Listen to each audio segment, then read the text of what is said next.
हृदय परिवर्तन होने जा रहा है।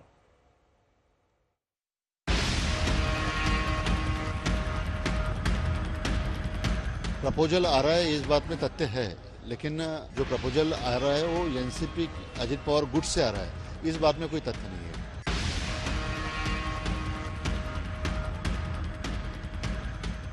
जो अभी कांग्रेस में है वो पहले एनसीपी में थे। कुछ दिन पहले उन्होंने एनसीपी रिजाइन करके कांग्रेस ज्वाइन किया था, उनके माध्यम से प्रपोजल आ रहा है।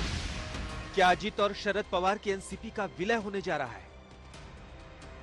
क्या शरद गुट के सांसदों को अजित पवार की तरफ से ऑफर आ रहे हैं? आखिर महाराष्ट्र की सियासत में अब क्या खिचड़ी पक रही है? महाराष्ट्र में विधानसभा चुनावों के नतीजों में महाविकास अघाड़ी की जो दुर्गति हुई, उसके बाद महाराष्ट्र की राजनीति में बड़ी उथल पुथल की खबरें आ रही हैं। पूरे महाराष्ट्र में चर्चा है कि एनसीपी शरद पवार गुट और एनसीपी अजित पवार गुट का विलय हो सकता है।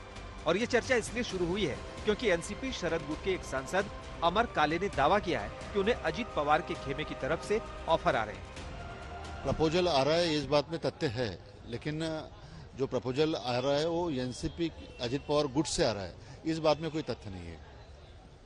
अगर एनसीपी अजित पवार गुट की तरफ से आपको कोई ऑफर नहीं आ रहा तो ये ऑफर आखिरकार दे कौन रहा है?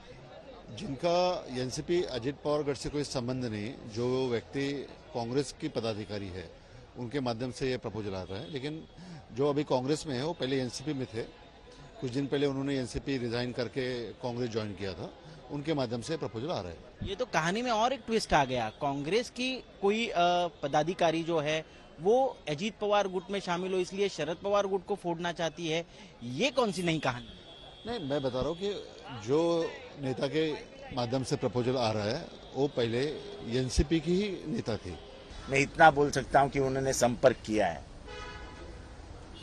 और मैं मेरे सांसदों पे बिल्कुल कभी शक नहीं व्यक्त करूंगा।